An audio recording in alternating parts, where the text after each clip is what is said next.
est dangereux. Tu ne peux pas sortir. Très bien. Monsieur Abok, c'est bien ça? Monsieur Abok, il nous appelle Aboko. Non. Monsieur Aboko Non. qui nous appelle des deux C'est plateaux. Aboko. D'accord. Toutes nos excuses. La surveillance des enfants, c'est le thème aujourd'hui. On attend votre point de vue. Oui, bonsoir. Bonjour.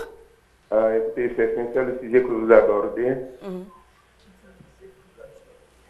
Je souhaiterais apporter aussi ma contribution. Vous y êtes, on vous attend. D'accord. Vous savez, moi, j'ai dû même interdire à ma femme de ne plus faire quelque chose, de rester à la maison pour éduquer les enfants. D'accord. Parce que, comme vous venez de le dire, c'est tout un investissement, l'éducation de l'enfant. Absolument. Donc, elle et moi, on s'est bien entendu où le matin, elle se réveille toujours à 5 heures Oui. pour permettre aux enfants d'étudier, de réviser leurs leçons. À 5 heures. Oui, à 5 heures. D'accord. Oui. Elle leur donne à manger, puis les enfants s'en vont à l'école. D'accord. Et puis, à midi, elle fait le nécessaire. Et puis, je peux même vous dire que j'ai ma première fille qui a 18 ans. Oui. Et qui se réveille toujours à 5 heures du matin parce que sa maman l'a éduquée ainsi. Tout à fait. Donc, c'est pour vous dire, c'est sincère, le débat que vous faites, je souhaiterais que nous prenions ça sincèrement parce que aujourd'hui, l'éducation des enfants est tellement coûteuse qu'il ne faut pas investir dans le vide. Tout à fait. Voilà, c'est ce que je souhaiterais ajouter à ce que vous dites. Merci beaucoup, monsieur Boko. Vous avez dit quelque chose de très important. Docteur. Alors, concernant les sorties dont vous parliez tout à l'heure, je pense qu'effectivement, il faut relativiser. Mais quand les enfants prennent l'habitude au quotidien de sortir de cette façon, c'est qu'il y a problème. C'est qu'il y a problème. Une fois au passage, nous tous, on a cherché à passer par les mailles des filets. Ça s'est sauté. Mais quand ça devient, à la limite, le style de vie, c'est qu'il y a problème. Ce que je sais, enfin, je pense du moins, c'est que si dès le départ, il y a des contrôles, il y a des règles, les règles, comme vous l'avez dit, que les choses sont clairement expliquées aux enfants, même s'ils font ça, c'est des petites tricheries, de circonstances, ça arrive. Et ils ne peuvent pas rester en général au dehors jusqu'à 2h, 3h du matin, ce n'est pas possible. Et souvent, même, ils ne prennent Parce pas que, plaisir. oui, ils ne prennent même pas plaisir parce qu'il a peur. Même pas de leurs amis. Absolument. Quand les enfants il a hâte de rentrer. Quand les enfants leur disent, bon, on va sortir un peu, faire l'effort, ils sortent, mais il est préoccupé parce que le papa peut passer à tout moment. Très bien. Monsieur Koulibaly à Niama, bonjour monsieur. Oui, bonjour Eva. Merci de nous avoir appelés, on vous écoute. Ok, pas de quoi. Oui, je voudrais vraiment féliciter docteur. Oui. Merci. Il a donné de très bons conseils. En l'occurrence, l'enfant qui est une entreprise. Oui. Et dans toute entreprise, il doit avoir un règlement.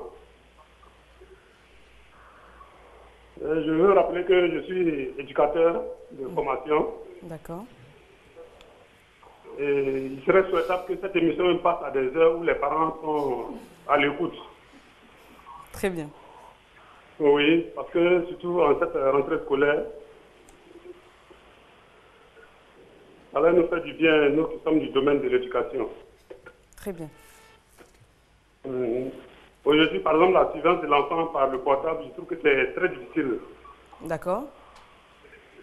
Attends, vous qui êtes éducateur, moi à mon époque, il n'y avait pas de téléphone portable. Oui, rassurez-moi, les téléphones portables sont interdits en classe? Oui, c'est interdit en classe. D'accord. Mais pas dans la cour de l'école? Bon, même dans la cour de l'école, souvent les enfants s'attendent à des jeux, ils regardent des images interdites. Et aujourd'hui même, il y a des établissements qui interdisent carrément le portable. Oui. Je crois que les parents, c'est une question de responsabilité au niveau des parents. S'ils jouent correctement leur rôle, autant il y a un règlement intérieur à l'école, faire un effort pour mettre un règlement à l'école, à la maison, pour que les parents sachent qu'il y a des choses qu'ils ne doivent pas faire. Très bien. Je pense que c'est de cette façon qu'on peut bien encadrer nos enfants. Très bien. Et insister sur la communication, communiquer avec nos enfants pour qu'ils n'aient pas peur. Sinon, quand les enfants ont peur de communiquer avec les parents, cela les pousse aussi à aller hors de la maison, comme l'a dit, si bien dit le docteur. Très bien. Merci. Donc, vraiment, je sais que l'émission est sollicitée, je vais m'arrêter là. Et souhaiter qu'il y ait, si possible, une rediffusion pour que les parents prennent en compte les conseils des spécialistes comme ce que dit le docteur tout à l'heure. Très bien. Merci beaucoup. Oui, je vous remercie. Très bonne journée à vous. Alors, petite réponse rapidement. L'émission est bel et bien rediffusée, certes un peu tard, mais vous aurez l'occasion de la revoir sur RTI2 à partir de... Venant de 1h du matin. Oui. Moi, je l'ai regardé déjà à 1h du matin. À 1h du matin, minuit et demi, 1h du matin. 1h du matin. Mais en même temps, vous avez l'émission dans son intégralité sur le site www.rti.ci. Donc, pas de contrainte d'heure. À tout moment, vous pouvez la regarder sur notre site. Vous n'avez qu'à cliquer sur l'onglet RTI2. Madame Gina nous appelle du Gabon. Bonjour, madame. Bonjour. Merci de nous rejoindre. J'aimerais intervenir par rapport à l'émission. Oui. C'est juste pour dire que par rapport aux sorties des enfants, c'est genre une sortie, par exemple, quand on trouve des enfants à 2h, 3h du matin dehors, tout dépend d'abord des parents. Parce que quelqu'un comme moi, mes parents m'ont toujours privé de sortie. Et un jour, mon père nous a dit, bon, au lieu de vous priver de sortie, parce que plus il nous prive de sortie, plus ça nous donne l'envie de sortir la nuit en cachette. Tout à fait. Pour les prévenir. Donc, ça, il nous a dit, bon, vous sortez, et je vous donne 1 heure à laquelle vous devez être à la maison. Comme ça, au moins, tu ne vas pas trop nous donner l'envie de souvent sortir en cachette, vu que nos parents nous font confiance. Donc, c'est un peu ce que moi, je voulais dire. Merci de votre participation, Madame Dina. Et puis un coucou à tous ceux qui nous suivent depuis le Gabon. Alors, docteur, on va parler parce qu'on a pratiquement 15 minutes encore à passer en compagnie des téléspectateurs. Monsieur Longo nous appelle du Burkina. Bonjour, Monsieur Longo. Oui, bonjour. Je voulais juste dire que, en fait, vous considérez l'adolescent comme une machine que vous pouvez utiliser à votre guise. En fait, l'adolescent a le droit de choisir ses amis. Il a le droit de vivre comme il veut. Le rôle des parents, c'est seulement de lui montrer la bonne voie pour que lui, il choisisse maintenant le style de vie qu'il veut prendre. Je vous remercie. Merci beaucoup, Monsieur Longo. Alors, on a tous été adolescents. Je pense qu'on n'a pas dit sur ce plateau qu'on doit... Non, notre intention, ce n'est pas d'imposer. Du tout. Mais le rôle des parents, c'est de guider l'adolescent. Parce que, comme je l'ai dit encore, le docteur l'a dit, l'adolescence, c'est une période charnière. L'adolescent n'est pas assez mature pour prendre des décisions bonnes pour sa vie sur le long terme. Excusez-moi, je voudrais dire à M. Longo, on va pas faire de débat, mais... S'il pense qu'il peut prendre toutes ces décisions à sa guise, qu'il se prenne en charge, c'est aussi facile. Mais tant qu'on a la charge des parents, je pense que... Ils ont leur mot à dire, et même après, même qu'on n'est plus à leur charge. Même à 40 ans, 50 ans, on a toujours l'avis des autres à demander. Il ne s'agit pas pour nous de prôner le fait qu'on doit priver les enfants de leurs décisions. Ce n'est pas l'extrême sévérité non plus qu'on demande. Il s'agit pour les parents de montrer la voie idéale. De dire, voici, j'aurais souhaité, par exemple, qu'au lieu de sortir jusqu'à 1h, 2h du matin, pour des telles raisons, il serait souhaitable que si tu sors à 20h, à 22h, tu rentres pour telle raison. Je pense que c'est la meilleure voie. Et comme je le dis encore une fois de plus, peut-être exigeant professionnel étant, les enfants se plaignant souvent du fait qu'à un moment donné, ils n'ont pas eu la canalisation de leurs parents. Et ils s'en plaignent même de devenir adultes parce qu'ils n'ont pas été guidés à l'âge d'adolescent, ils ont fait des choses, des dérapages. Un appel de Gagnois, M. Ousmane. Bonsoir. Oui, merci de nous rejoindre. La surveillance des enfants, c'est le thème du jour. On attend votre avis. La surveillance des enfants, le problème. Ouais. On vous écoute. Ouais, je écoute. Une minute. La surveillance des enfants, c'est le problème. Les pays est difficile. D'accord. Le pays est difficile. Tout le monde veut que ton enfant fasse l'étude. Quand même, le pays est très difficile. Et c'est même payer l'école, même souvent, c'est très difficile. Actuellement, là, c'est le gouvernement qui doit changer. C'est maintenant. C'est ça qui est mon avis. On doit parler à notre gouvernement de changer quand même. Si tu veux que ton enfant fasse l'étude, s'il n'y a pas moyen, comment il va faire l'étude? D'accord, ok. Merci. Très bonne journée à vous. Ok, merci.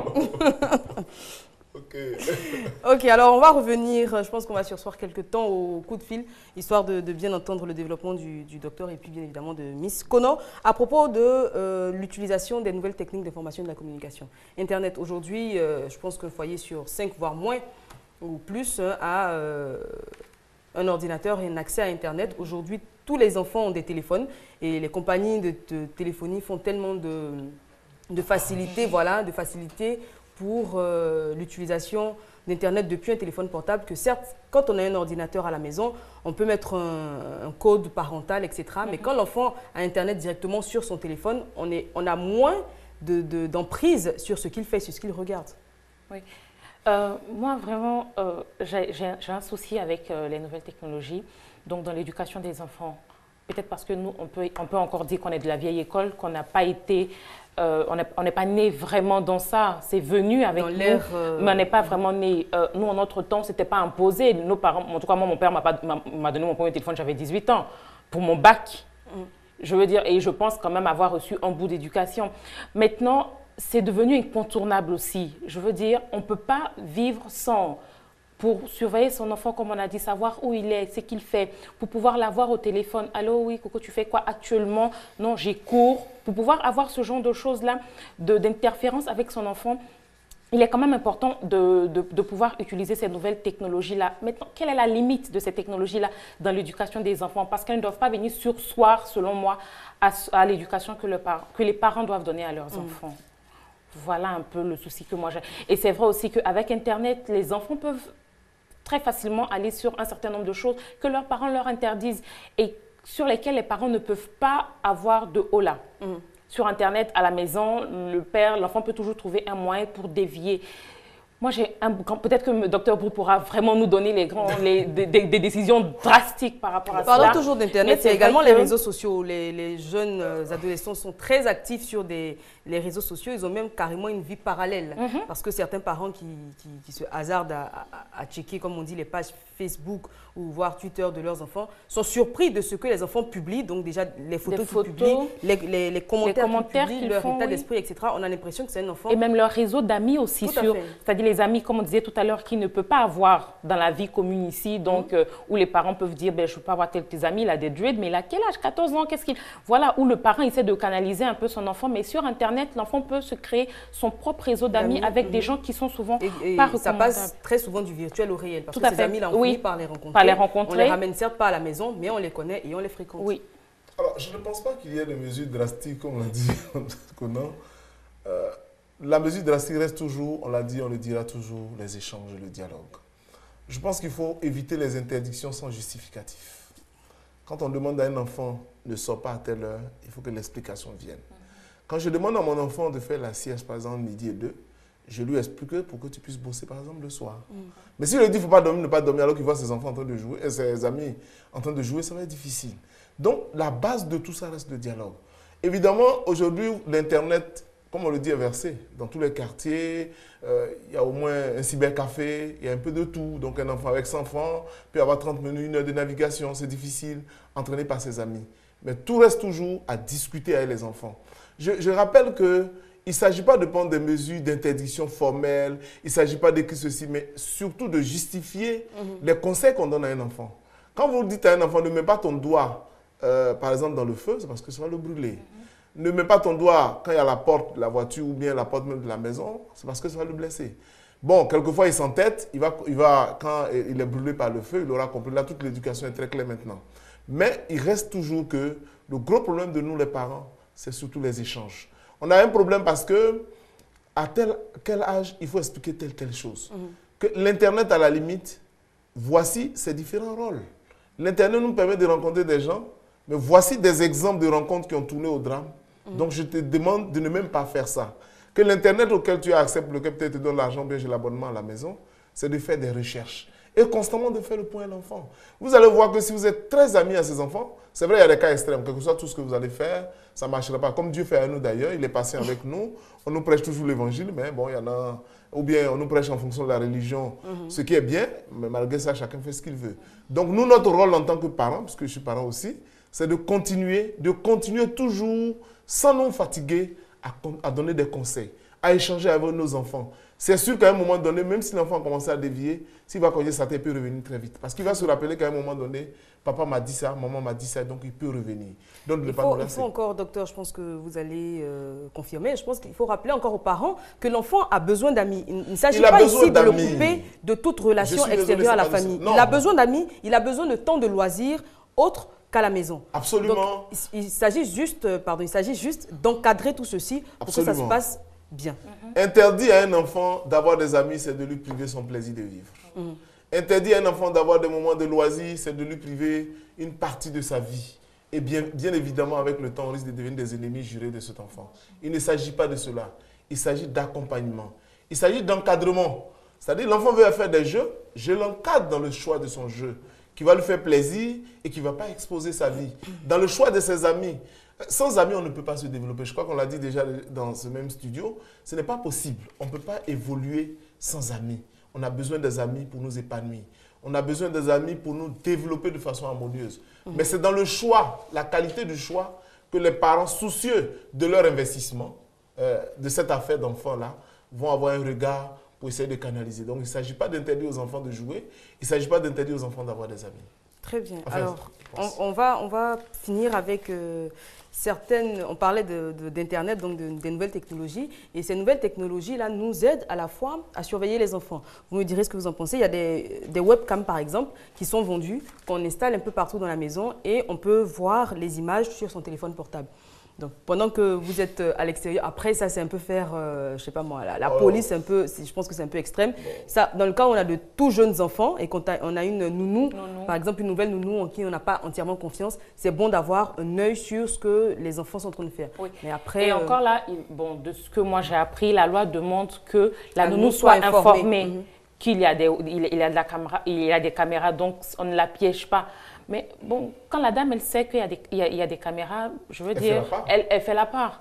Donc, elle fera attention. C'est vrai que c'est tout bénéf pour nous, parce que quand elle fait attention, vu qu'elle sait que, on la regarde, on a un œil sur elle, elle ne jette pas l'enfant, elle ne le soulève pas comme ça, elle ne le fera pas, elle ne le jette pas dans son bain, elle le surveille efficacement. Moi, je pense que les nouvelles technologies, comme toute technologie, en fait, et comme toute révolution, elles ont deux aspects en fait avec lesquels il faut pouvoir jouer. Elles ont un côté pour et un côté contre. Donc il faut pouvoir tanguer entre ces deux-là, toujours trouver le juste équilibre pour que ce soit agréable pour nous. Et comme on parle des enfants, pour que ce soit agréable pour ces enfants-là. Une deuxième application dont je vais vous parler, c'est une application mobile qui permet tout simplement de localiser l'enfant. Donc, on télécharge l'application sur le téléphone portable de l'enfant et puis sur le parent également. Et puis, à tout moment de la journée, on peut savoir dans quelle zone géographique se trouve son enfant. Moi, je pense que ça, par contre, c'est pas mal. Parce que si l'enfant disparaît, la police peut aisément le retrouver. Après, l'enfant peut dire également, pardon docteur, vu qu'il a un téléphone portable, on l'appelle, il nous dit qu'il est à l'école alors qu'il n'y est pas. Au moins, on sait on sait par exemple qu'il est dans la zone de Cocody, je sais pas moi, Cocody Saint-Jean, on sait que son école n'est pas loin. Donc, logiquement, il doit être à l'école. Moi, je préfère. Après, c'est pas précis, c'est pas au mètre près. On appelle l'enfant et qu'il y ait cette communication-là. Allô, tu es où? Et qu'il soit à même de vous dire, s'il vous ment. Je pense que mentir à son papa, c'est révéler un problème en fait. Tout à fait. Plutôt que d'avoir une puce sur l'enfant qui permet de dire... C'est sur un téléphone, pas dramatiser non plus. Je sais pas, peut-être on va lui implanter sur cutané. C'est juste... Mais le fait que votre enfant vous montre ou qu'il vous cache quelque chose peut révéler aussi de certaines choses dans votre niveau de communication, dans votre manière d'être avec lui. Et c'est préférable en fait de crever l'abcès quand on sait qu'il y a un problème, plutôt que d'avoir, comme tu l'as dit tout à l'heure, un téléphone, voilà, et puis on sait où son enfant est. Autant avoir toujours. Et puis la dernière astuce, cette fois-ci, la dernière astuce que j'ai dégotée sur Internet, ce sont des parents qui s'inscrivent sur Facebook sous une fausse identité. Et donc une fausse identité, un faux nom, de fausses photos, et qui deviennent amis à leurs enfants. Parce que une étude a révélé que quand les parents s'inscrivent sur leur véritable identité, quand ils ajoutent leurs enfants, l'enfant a tendance à se créer un second compte. Où il est dans son monde avec ses amis, voilà, et sur le compte où il a mis avec ses parents, il est beaucoup plus réglo. Voilà, réglo. Donc il y a des parents également qui créent un faux compte et qui ajoutent leurs amis sur les réseaux sociaux pour pouvoir les surveiller. Je suis un peu inquiet. Et docteur, c'est là-dessus qu'on va finir d'ailleurs. Je suis un peu inquiet parce que j'ai bien évidemment peur que les technologies de l'information ne remplacent l'éducation de nos enfants. Je pense que chacun de nous a besoin de liberté, a besoin de respect de sa vie. Et que ce que nous disons n'est pas de manière à priver les gens de leur liberté. Parce que surveiller quelqu'un avec un téléphone portable, savoir où il est, je trouve que c'est un peu dangereux. Donc, on va débattre en long et en large avec d'autres spécialistes, mais je trouve qu'il faut faire très attention. Et pour terminer, je dirais simplement aux parents que nos enfants sont nos meilleurs investissements. C'est notre meilleur bien sur la terre que Dieu nous donne. Nous devons en prendre soin. J'invite également les enfants à avoir du respect pour leurs parents, qui font tant d'efforts et de sacrifices. J'ai entendu ce matin des parents qui pleuraient parce que l'achat de fournitures scolaires, la scolarité est pénible. C'est aujourd'hui doux amer, comme on le disait. Je voudrais vraiment les engager de part et d'autre à travailler main dans la main pour une société paisible. Amen. Merci beaucoup. Je vous en prie. Merci, Dr Brou. Merci encore pour votre présence. Miss Conan, merci. Merci. J'espère vous retrouver demain. Demain, nous aurons un nouveau thème et demain, vous pourrez réagir via les réseaux sociaux. Nous nous excusons pour tous ceux qui avaient réagi. On n'a pas pu lire les messages parce qu'on a eu un petit problème de connexion. Merci à ceux qui ont appelé. Restez sur RTI 2, nos programmes se poursuivent. Je rappelle que cette émission a été réalisée par Félicité Soro. Et puis on fait un grand coucou à Yo Patricia qui est absente parce que quelque peu malade. Voilà.